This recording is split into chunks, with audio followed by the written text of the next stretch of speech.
Selamat datang di channel Novel Official. Sebelum kalian mendengarkan novel Pesona Pujaan Hati, jangan lupa like, share, and subscribe. Kalau tidak ku sentil jantung kalian. Hehehehe. Tanpa lama-lama lagi langsung saja kita masuk di alur cerita novelnya. Bab 3181. Hamid khawatir. Jika markasnya dikepung oleh lawan, akan sulit dia mengirim Sheldon keluar. Dan dia tahu betul bahwa Sheldon sangat penting bagi Charlie. Dan Charlie akan membawanya kembali ke China dalam beberapa hari. Meskipun Hamid tidak tahu alasan Charlie membawa kembali ke Tiongkok, Hamid berpendapat bahwa Charlie sangat mementingkan masalah ini. Mendengar kekhawatiran Hamid, Charlie berkata, "Kamu tidak perlu khawatir tentang masalah ini. Mereka telah mengepung dan memblokirmu sekarang. Tidak realistis bagimu mengirim Sheldon keluar. Lebih baik kamu menjaga dan membangun pertahananmu. Jika memang tidak ada peluang bagus saat itu, maka saya akan pergi ke sana dan menemukan cara sendiri untuk membawa Sheldon kembali."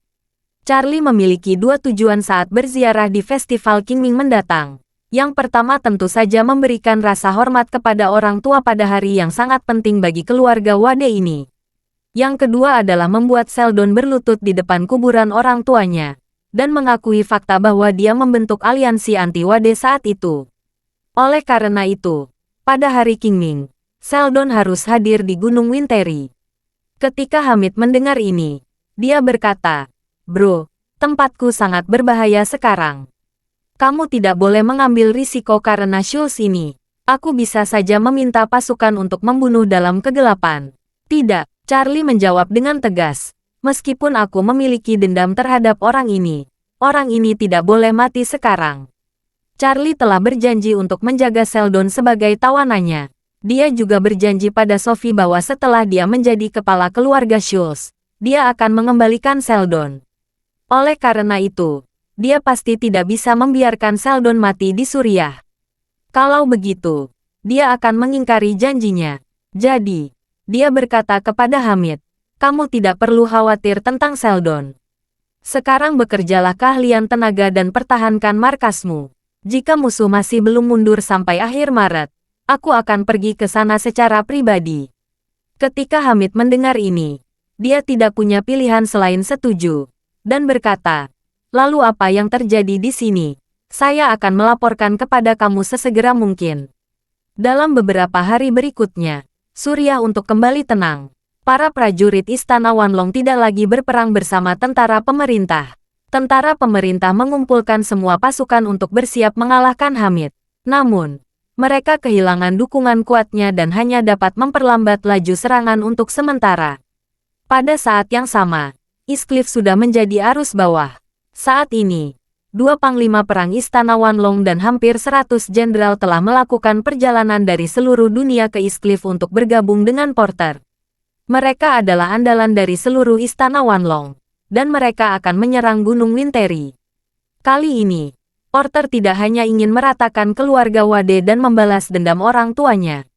Dia juga ingin kembali ke panggung East Cliff atas nama orang tuanya, Istana Wanlong, dalam bentuk naga sejati yang turun ke dunia. Dia masih ingat situasi orang tuanya di East Cliff saat itu.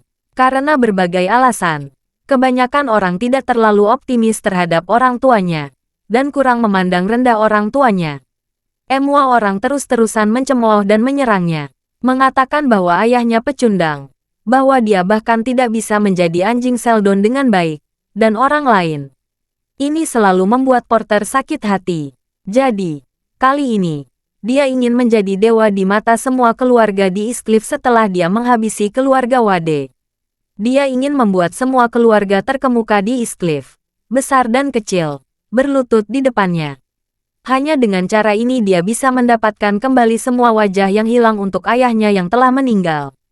Keluarga Wade, yang juga berada di East Cliff, tidak tahu apa-apa tentang tindakan Porter dan tentara Istana Wanlong. Yeremia akhir-akhir ini memfokuskan semua pikiran pada upacara pemujaan leluhur yang akan datang. Upacara pemujaan leluhur ini sangat penting bagi Yeremia. Upacara pemujaan leluhur diadakan setiap 12 tahun sekali. Dan kali ini adalah upacara pemujaan leluhur pertama setelah makam leluhur keluarga Wade dipindahkan ke Gunung Winteri. Lebih penting lagi, cucu tertuanya Felix, anak dari Paman Charlie, Clayton Wade, akan bertunangan dengan seorang putri dari keluarga kerajaan Nordik setelah Festival Qingming. Bab 3182. Keluarga Wade sudah merencanakan pernikahan campur dengan keluarga kerajaan Nordik sejak lama. Dalam keluarga besar manapun, putra tertua dan cucu tertua adalah penampilan terpenting. Oleh karena itu, Yeremia ingin mencari menantu perempuan yang baik untuk cucu tertuanya. Tapi melihat negaranya, hanya ada dua gadis yang benar-benar bisa menandingi Felix. Salah satunya adalah satu-satunya cucu perempuan dari keluarga Schultz, Sophie. Yang lainnya adalah putri satu-satunya dari keluarga Golding, Queen. Anak perempuan dari keluarga lain berada satu atau dua tingkat lebih rendah dari Felix. Namun, Felix tidak mempunyai kesempatan untuk berduka dengan wanita congkak seperti Sophie. Bagi Queen, bahkan lebih tidak mungkin. Siapa yang tidak tahu bahwa Queen telah menunggu untuk menikahi Charlie? Selain itu, ada pejabat besar di konser Queen beberapa hari yang lalu. Dia mengetahuinya karena Charlie dengan jari kakinya. Jadi dia memiliki lebih banyak kesempatan untuk mencetak dengan Queen. Dan Felix 2 tahun lebih tua dari Charlie. Dan dia akan segera berusia 30 tahun. Jika dia belum menikah pada usia 30 tahun, memang agak tidak masuk akal. Jadi prioritas utama sekarang adalah menikah secepat mungkin. Setelah mencari dan mencari, calon menantu yang paling cocok yang bisa ditemukan Yeremia adalah putri dari keluarga kerajaan Nordik.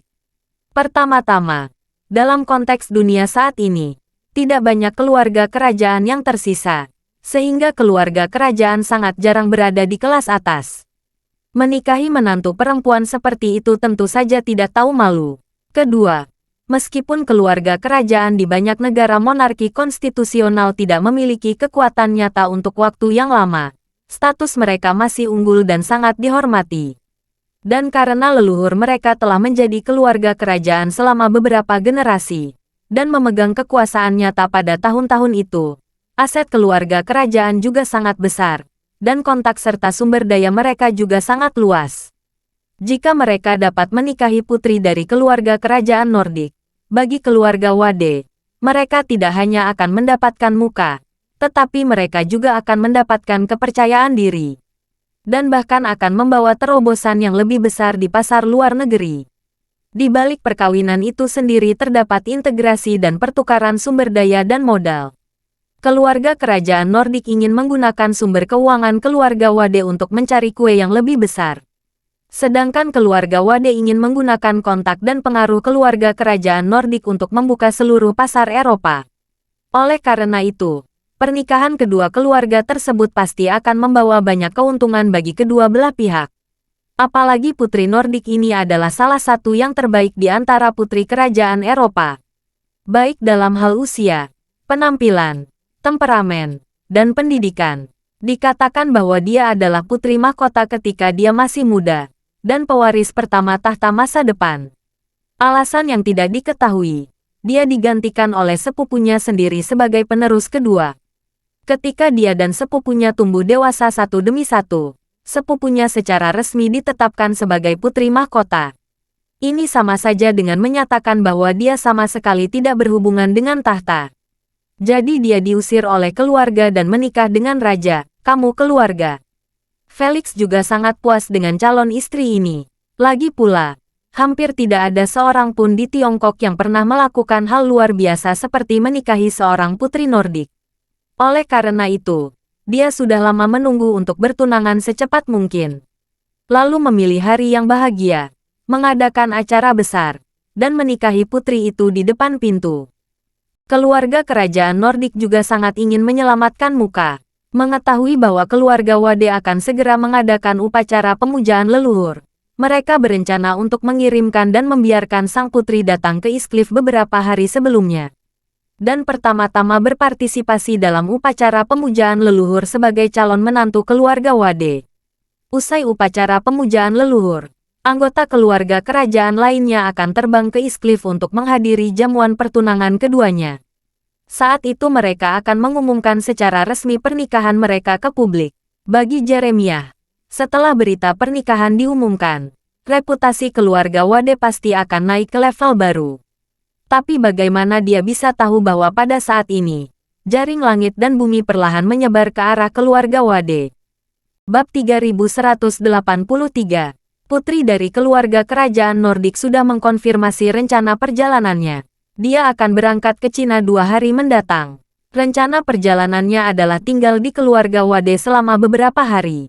Pada hari Qingming, dia akan berpartisipasi dalam upacara pemujaan leluhur bersama keluarga Wade. Setelah itu, anggota keluarga kerajaan lainnya akan terbang ke East Cliff dan menginap di Shangri-La Hotel di East Cliff. Upacara pertunangan antara dia dan Felix juga akan diadakan di Buckingham Palace Hotel. Oleh karena itu, Yeremia memanggil Stephen Thompson untuk membahasnya. Yeremia berkata, "Stephen, putri Nordik itu akan datang lusa. Kamu harus berkemah dan memimpin orang untuk menyiapkan segala sesuatu di rumah. Semuanya harus disiapkan dengan detail dan sempurna. Jangan sampai ada lalai." Stephen buru-buru berkata, "Tuan, jangan khawatir. Saya sudah mulai mempersiapkannya."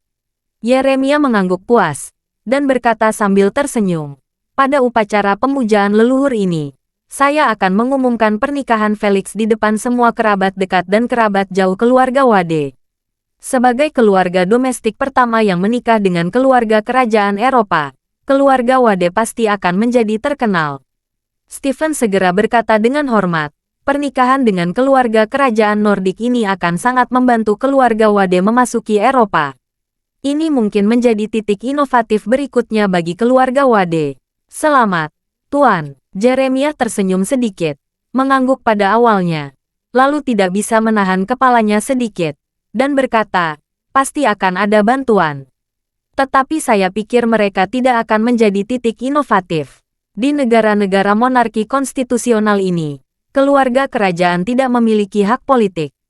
Mereka hanya memiliki popularitas dan beberapa perlakuan khusus. Kalau kita ingin mengandalkan mereka untuk memberi kita invasi besar, kemungkinannya sangat kecil."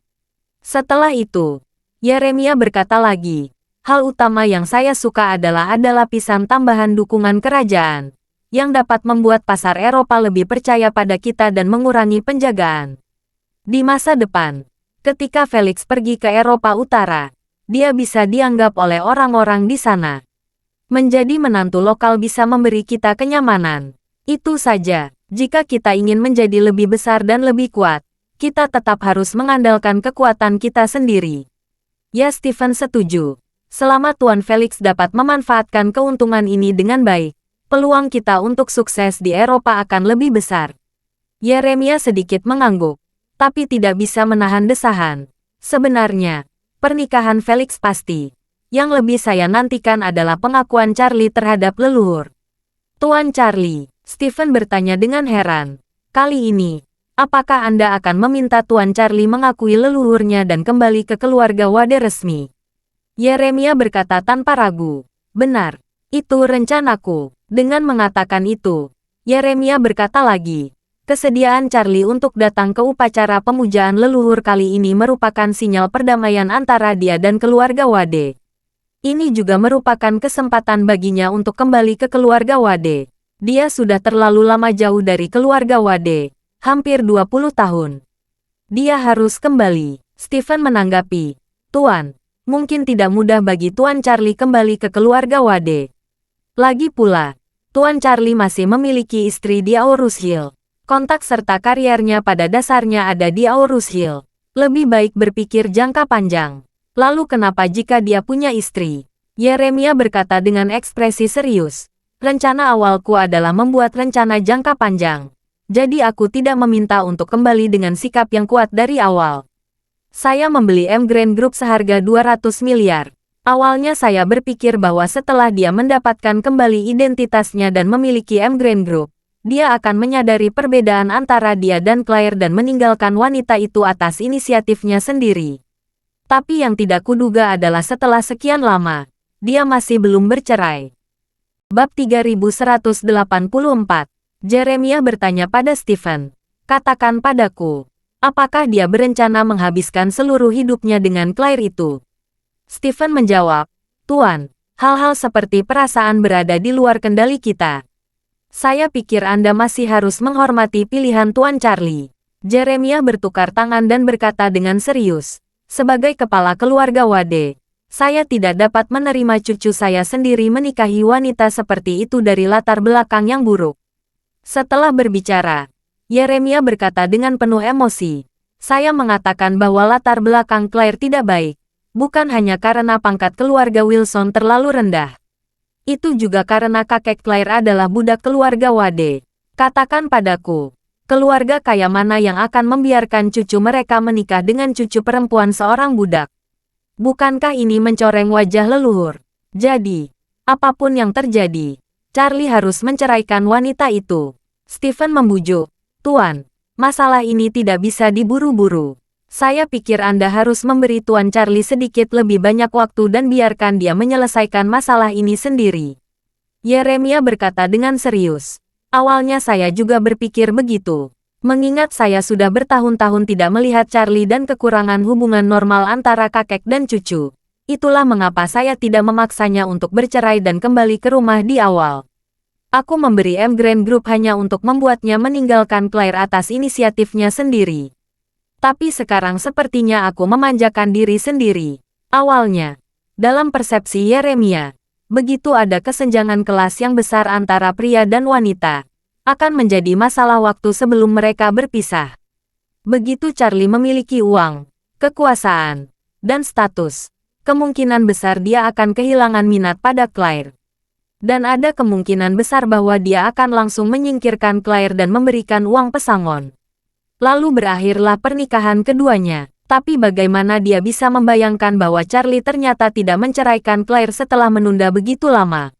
Selain itu, menurut beberapa pesan sporadis yang dia terima, Charlie sepertinya tidak punya rencana untuk menceraikan Claire. Meskipun Quinn telah menemuinya, dia masih belum menceraikan Claire. Ini membuat Jeremiah merasa sedikit tidak enak. Memikirkan hal ini, Jeremiah berkata dengan sedikit tertekan, "Saya menonton berita hiburan beberapa hari yang lalu, dan gadis kecil dari keluarga Golding mengaku dengan penuh kasih sayang di konsernya.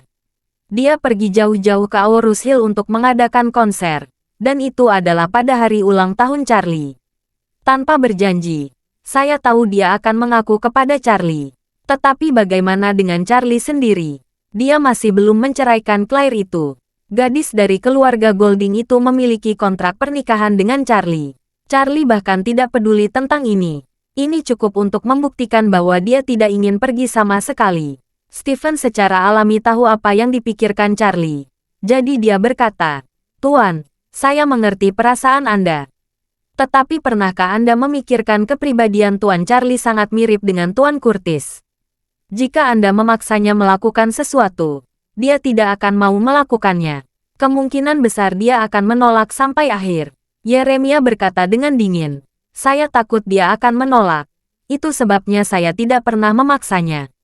Tapi kali ini saya tidak bisa terus melepaskannya. Untuk upacara pemujaan leluhur ini, saya harus menekannya tidak peduli apa.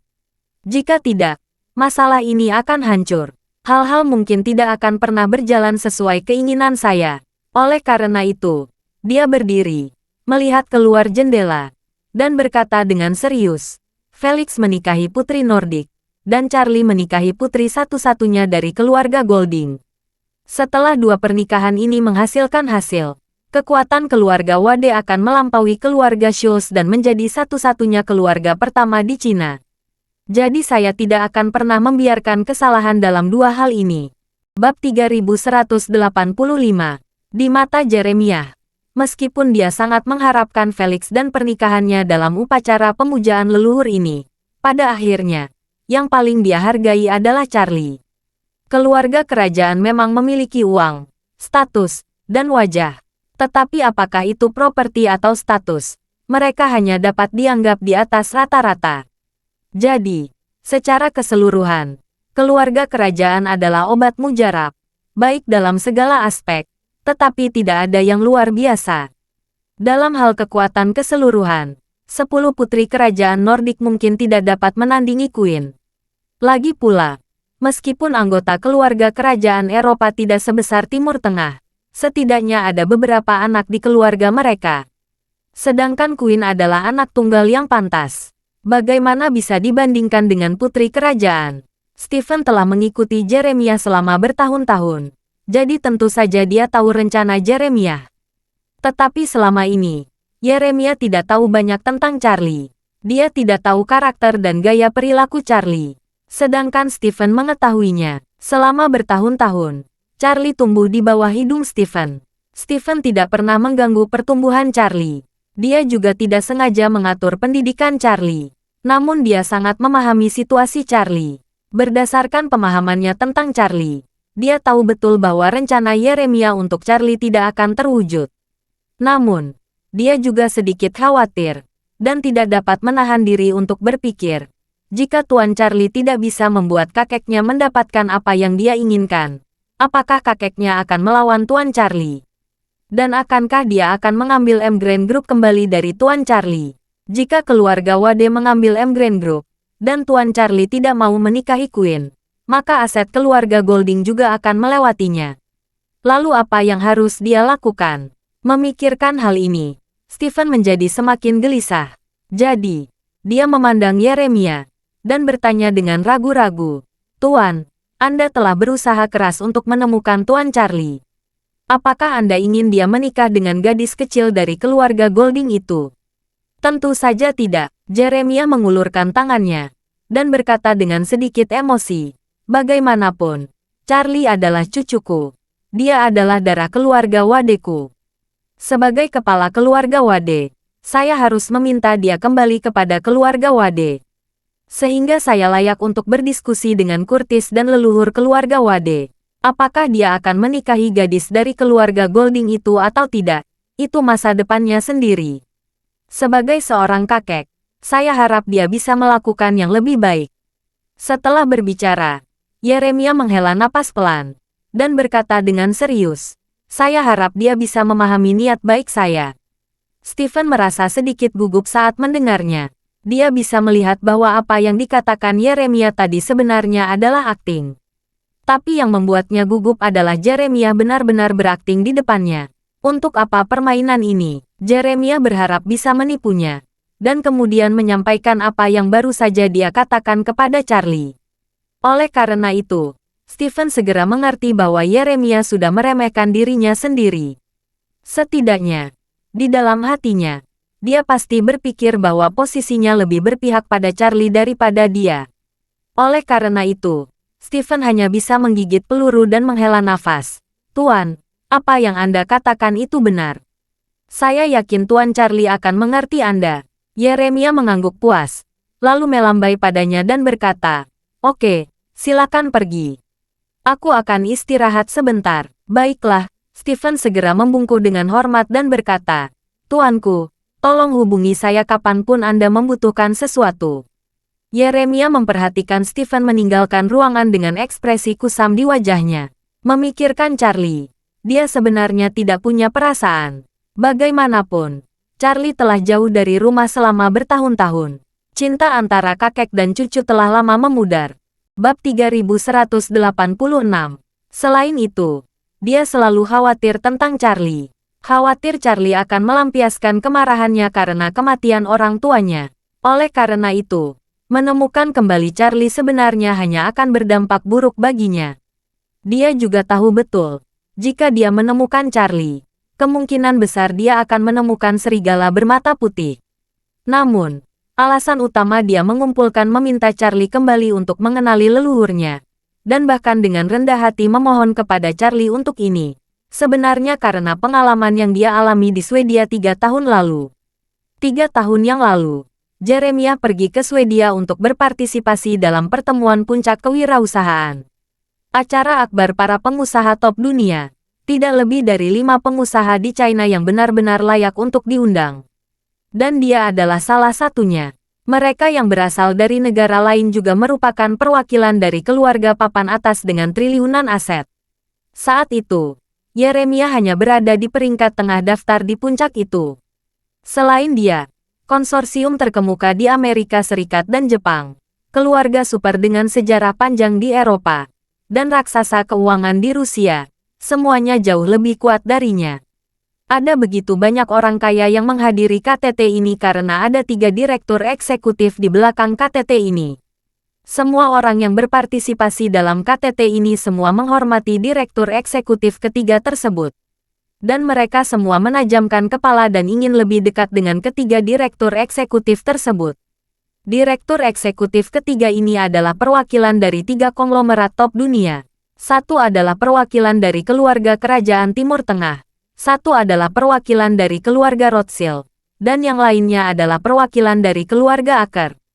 Masing-masing dari 3 keluarga besar menunjuk satu sebagai direktur eksekutif KTT, yang bersama-sama mengelola semua urusan KTT, dan masing-masing memiliki hak veto. Dengan kekuatan dan pengaruh masing-masing, ketiganya telah mengumpulkan banyak sumber daya. Oleh karena itu, semua pengusaha berharap dapat terlibat dalam pertemuan puncak ini. Jeremiah juga ingin mendapatkan beberapa sumber daya dan kontak di puncak. Dan orang yang dikirim oleh keluarga Acker untuk menjadi direktur eksekutif adalah Paman Charlie, Kayden Acker. Jeremiah tahu bahwa keluarga Acker selalu memandang rendah dirinya. Tetapi mereka juga kerabat. Dan dia tahu bahwa Paman Charlie, Kayden, memiliki hubungan yang dalam dengan Ibu Charlie. Jadi dia memberanikan diri mencoba mendekati Kayden. Jeremiah, generasi lebih tua, berinisiatif untuk membahas Kayden. Namun Kayden bahkan tidak memberi kesempatan untuk bertemu. Dia meminta bawahannya untuk mengalami kejadian tersebut. Di antara orang-orang bermarga Wade, dia hanya mengenali satu. Satu itu adalah anak saudaranya Ashley, Charlie. Selain Charlie, dia tidak akan pernah mau bertemu siapapun dengan nama belakang Wade. Sikap Kayden membuat Jeremiah menyadari bahwa cucunya yang telah menghilang selama bertahun-tahun ternyata menjadi satu-satunya penghubung yang tersisa antara keluarga Wade dan keluarga Acker. Awalnya, dia mengira bahwa keluarga Acker selalu memandang rendah keluarga Wade, dan mereka bahkan tidak mau mengakui hubungan baik mereka. Dia bahkan berpikir bahwa keluarga Acker pasti memandang rendah Charlie. Bagaimanapun, mereka selalu menentang pernikahan Ashley dengan Curtis. Wajar bagi mereka jika tidak memiliki kesan yang baik tentang anak-anak Ashley dan Curtis. Namun, Jeremiah tidak menyangka Kayden akan memberi kesempatan pada keluarga Wade. Menurutnya, tidak peduli apakah kakek nenek Charlie peduli dengan Charlie atau tidak, kata-kata Kayden sudah cukup. Sebab, Kayden telah lama ditunjuk sebagai penerus generasi keluarga Ake. Itu sama saja dengan menjaga keluarga Acker. Jeremiah selalu memimpikannya pasar luar negeri tahun ini. Tetapi sangat sulit bagi keluarga Wade untuk berkembang di luar negeri. Kekuatan keluarga Acker puluhan kali lebih kuat dari keluarga Wade. Kekuatan mereka di luar negeri lebih unggul dan mengakar kuat. Jika mereka mendapat bantuan dari keluarga Acker, mereka akan bisa berjalan di tanah. Oleh karena itu, dalam pandangan Jeremiah, jika Charlie dapat mengenali leluhurnya, menikahi Queen, dan bahkan meminta Charlie pergi ke Amerika Serikat untuk menikah dengan keluarga Acker, maka masa depan keluarga Wade akan cerah. Dan hal ini adalah motivasi inti yang benar-benar mendorong Jeremiah untuk mendapatkan Charlie kembali. Tetapi dia tidak pernah memberitahu siapapun tentang hal itu. Bahkan Stephen pun tidak mengetahuinya. Bab 3187.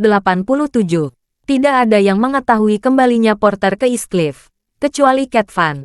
Namun, jauh sebelum Porter kembali ke Eastcliff, dia telah mengirim puluhan informan Istana Wanlong untuk mengintai di Eastcliff. Ketika rencana perjalanan putri kerajaan Nordik terselesaikan, berita itu dengan cepat menyebar di Eastcliff. Banyak keluarga besar iri dengan rencana pernikahan keluarga Wade dengan keluarga kerajaan Nordik. Mereka berpikir bahwa keluarga Wade telah mengambil kesempatan bagus untuk memasuki Eropa. Hunter Lang, Raja Harimau berjubah putih, mendatangi Porter dengan tergesa-gesa, dan berkata dengan hormat, "Tuan, saya baru saja menerima kabar bahwa keluarga Wade akan menikah dengan keluarga kerajaan Nordik. Putri tertua dari keluarga kerajaan menikah, dan setelah 2 hari, putri tertua itu akan tiba di Eastcliff. Dikatakan bahwa putri ini juga akan berpartisipasi dalam upacara pemujaan leluhur keluarga Wade. Putri tertua dari Eropa Utara." Porter mengerutkan bibirnya dengan jijik, dan berkata, "Jika aku ingat dengan benar, Putri tertua ini sepertinya telah lama kehilangan hak untuk mewarisi tahta secara diam-diam. Kan? Hunter Lang mengangguk dan berkata, kami memiliki informasi yang sangat jelas tentang semua keluarga kerajaan di Eropa. Putri tertua Nordik ini memang seharusnya menjadi pewaris pertama menurut hukum warisan kerajaan. Tetapi saya tidak tahu karena alasan apa dia ditinggalkan oleh keluarga kerajaan. Porter tertawa dan berkata, seorang putri mahkota yang ditinggalkan, terus terang saja, adalah burung phoenix dalam masalah. Hal semacam ini ditempatkan di Eropa, dan tidak ada keluarga besar yang dapat memandangnya. Saya tidak pernah berpikir bahwa itu akan menjadi sebuah harta karun ketika dikirim ke Cina. Hunter Lang berkata di sana, keluarga Wade sepertinya ingin membuka beberapa saluran di Eropa melalui putri ini. Porter berkata dengan jijik, dengan saya di sini, aset dan bisnis keluarga Wade hanya akan semakin berkurang dan semakin buruk. Mereka tidak akan pernah diizinkan menemukan kesempatan untuk memasuki Eropa. Lalu Porter berkata dengan dingin, Hunter, kamu segera atur seseorang untuk membeli peti mati termurah dan kualitas terendah. Aku akan mengirimkan hadiah besar untuk keluarga Wade pada waktunya tiba. Ya, Tuan, aku akan melakukannya sekarang. Tunggu sebentar. Porter berhenti dan berkata, katakan pada Zain bahwa sebelum tanggal 1 April jika ada kemajuan di Suriah, minta dia segera datang ke Tiongkok. Tanggal 2 April pastikan dia melapor kepadaku di East Cliff.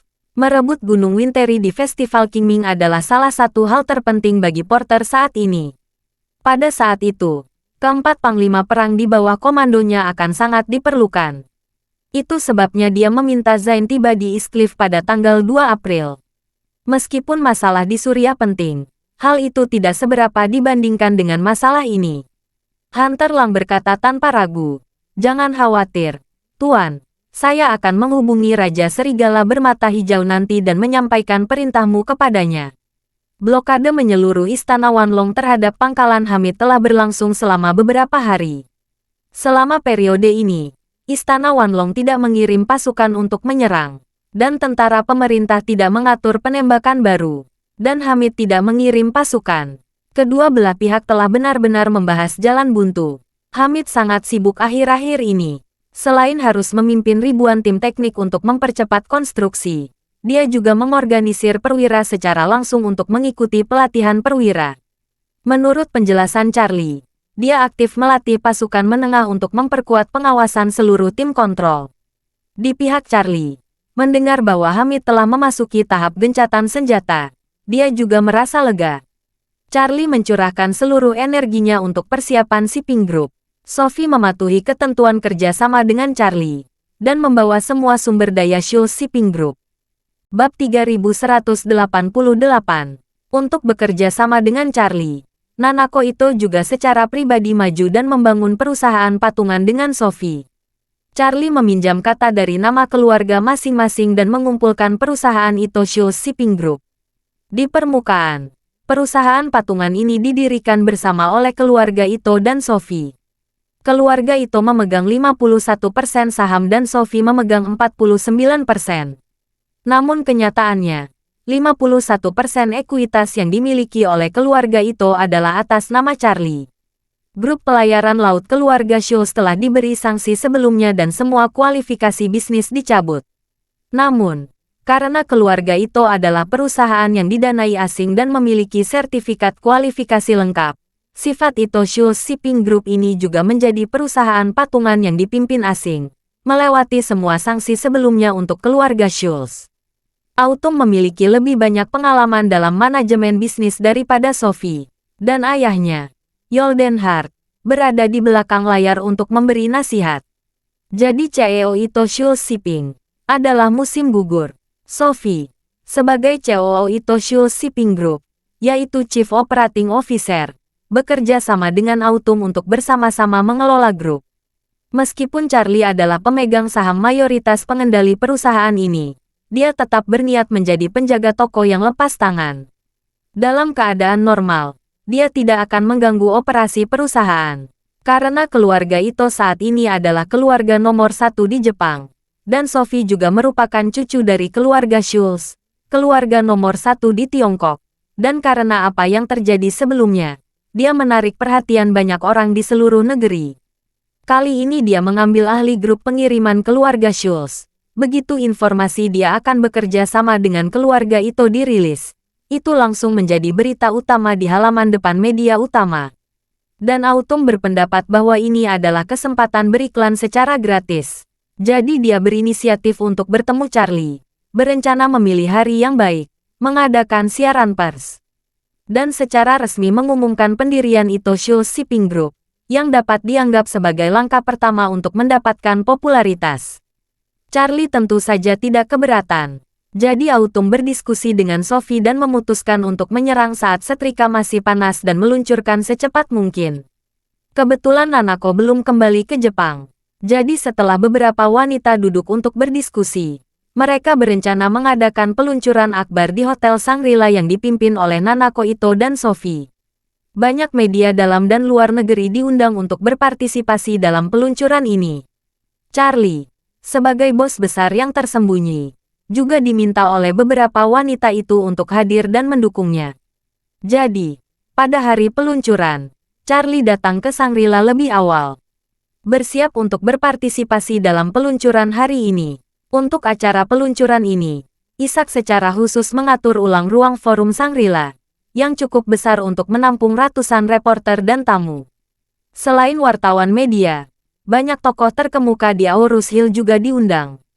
Ketika Charlie tiba di Shangri-La, sebelum wartawan dan tamu sempat memasuki tempat tersebut, Isaac datang ke pintu masuk utama untuk menyambutnya. Setelah menyerahkan mobil Charlie kepada petugas parkir, dia berkata kepada Charlie, "Tuan, Nona Ito, Nona Schultz, Nona Moore dan Nona Hart, semuanya ada di ruang VIP. Apakah Anda ingin saya mengantarmu ke sana sekarang?" Charlie mengangguk dan berkata, "Bawa aku ke sana." Isaac memimpin jalan, dan berkata kepada Charlie dengan suara rendah, "Tuan, Stephen Thompson baru saja menelepon saya. Dia ingin saya mengonfirmasi dengan waktu kedatangan Anda di East Cliff." Charlie dengan santai berkata, "Festival Qingming tanggal 5 April. Bagaimana kalau saya pergi ke East Cliff tanggal 4 April? Isaac buru-buru berkomentar, "Stephen takut Anda tidak akan pergi sampai tanggal 4. Dia mengatakan bahwa upacara pemujaan leluhur akan diadakan pagi-pagi sekali pada tanggal 5 April. Untuk upacara pemujaan leluhur yang begitu besar, biasanya diperlukan konfirmasi seluruh upacara pemujaan leluhur 2 atau 3 hari sebelumnya. Menurut prosesnya, pertemuan keluarga akan diadakan pada saat itu. Anda juga akan berpartisipasi di dalamnya pada saat itu."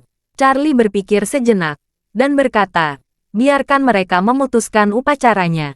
Saya tidak akan berpartisipasi. Saya akan datang sesuai keputusan saya." Isaac menjelaskan, "Tuan, Stephen tahu bahwa Anda tidak ingin pergi ke sana lebih awal. Tapi dia meminta saya untuk menyampaikan kepada Anda. Dia berharap Anda bisa datang ke East Cliff tanggal 3 April. Dan Anda tidak perlu hadir dalam pertemuan keluarga sebelumnya. Tetapi tanggal 4 April ini adalah pertemuan terakhir sebelum upacara pemujaan leluhur. Saya menyarankan Anda ada di sana. Ada banyak etiket dan prosedur yang rumit. Jika Anda tidak berkomunikasi dengan baik sebelumnya, saya khawatir Anda akan sedikit merepotkan." Charlie ragu-ragu sejenak, mengangguk dan berkata, "Oke, kalau begitu aku akan pergi tanggal 3 April.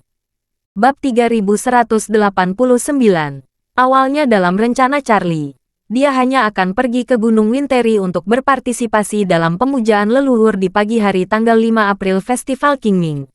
Setelah berpartisipasi dalam pemujaan leluhur, dia akan langsung kembali ke Aorus Hill. Tidak perlu terlalu banyak berhubungan dengan keluarga Wade. Namun, karena Stephen meminta, tidak ada salahnya untuk pergi ke sana lebih cepat. Meskipun Charlie agak kesal dengan keluarga Wade, dia masih sangat percaya pada Stephen. Ketika Charlie dan Isaac datang ke pintu ruang VIP bersama, Sophie sedang berdiri di koridor dan sedang menelepon.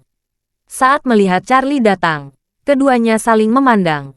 Segera, dia berkata ke telepon, "Kakek, ada yang harus saya lakukan sekarang.